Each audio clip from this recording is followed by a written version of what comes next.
Diane pointed across the yard like she was identifying an exhibit. "She's basically the family servant," she said to Priscilla Hart, loud enough to carry over the string lights and quiet conversation. "No career, no life of her own." Then she turned, held out her empty glass toward Corinne, and added, "Make yourself useful." Corinne took the glass without a word. It wasn't submission. It was simply familiar territory, the kind of comment she'd learned to let pass through her rather than sit in her chest. To understand why she didn't react, you'd have to go back 15 years, to the point where their father's health began to fail, and someone needed to manage it. Corinne had been the one who stepped in, not because she lacked ambition, but because she'd looked honestly at her life at the time and decided this mattered more. She coordinated specialists, tracked medication schedules that changed weekly, learned to read lab results well enough to catch problems before doctors did, managed 12 years of a slow, difficult decline almost entirely on her own. When her sister's marriage fell apart a few years later, Corinne folded her nephew and niece into her own household without hesitation, another decision made quietly.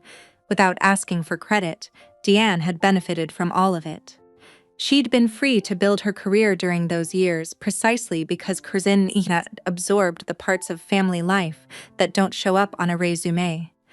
But somewhere along the way, Diane's version of the story shifted. It became easier to see Corinne's caretaking as a lack of drive rather than a choice that had cost her plenty. Easier to believe the family narrative if you didn't examine it too closely. Priscilla Hart, meeting the family for the first time that evening, had no such narrative to draw from. She watched Corinne the way she watched everyone new to her, without assumption, simply observing, and what she noticed, over the course of an hour, was a woman quietly running the entire event without anyone directing her to. When a catering mishap threatened to derail the timing of dinner, a delivery mix-up that left half the appetizers stuck at the wrong address, Corinne didn't panic or make a scene. She pulled out her phone, rerouted the delivery, reorganized the serving order to buy an extra 20 minutes, and delegated 3 small tasks to family members without anyone quite realizing they'd been delegated to. The crisis resolved itself so smoothly that most guests never noticed there'd been one at all. Priscilla noticed.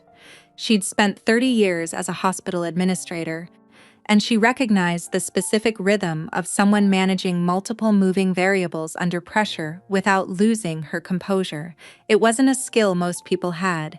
It was trained, or at minimum, forged through years of necessity. "Where did you learn to handle a crisis that calmly?" Priscilla asked her later, genuinely curious, refilling her own glass at the drink table where Corinne happened to be standing. Corinne shrugged, the gesture of someone who'd never thought to frame her own history as impressive. "I spent about 12 years as my father's caretaker," she said, "hospice care mostly toward the end. You learn to coordinate a lot of moving pieces when someone's life depends on getting the details right." Priscilla went quiet for a moment, recalculating.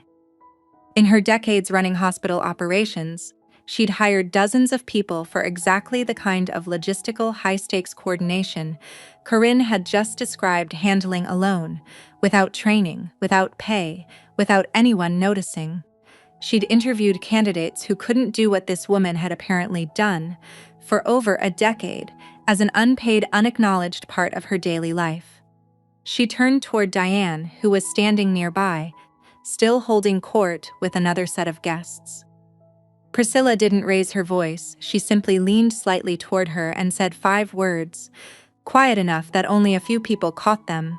"That's not nothing. That's expertise." Diane opened her mouth, then closed it. There wasn't an easy comeback for that. Not one that wouldn't require admitting the story she'd told for years, the one where Corinne simply lacked ambition, had never held up to any real scrutiny. She'd just never expected anyone to scrutinize it. Corinne didn't take the moment as an opportunity to settle anything. She simply continued managing the evening, refilling glasses, checking on the caterers, doing what she'd always done, except now with the quiet awareness that at least one person in the yard actually understood what that work had cost her.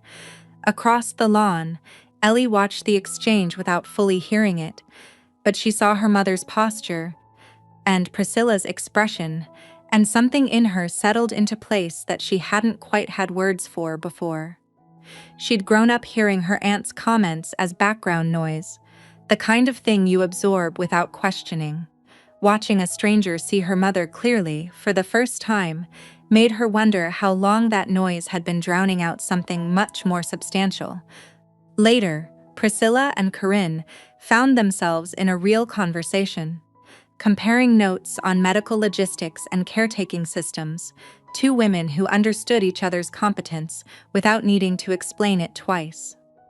Diane stayed quieter for the rest of the night. Her usual sharpness dulled into something more careful. Nobody demanded an apology. Nobody needed one. Sometimes recognition doesn't require confrontation. It just requires someone finally looking closely enough to see what was there the entire time.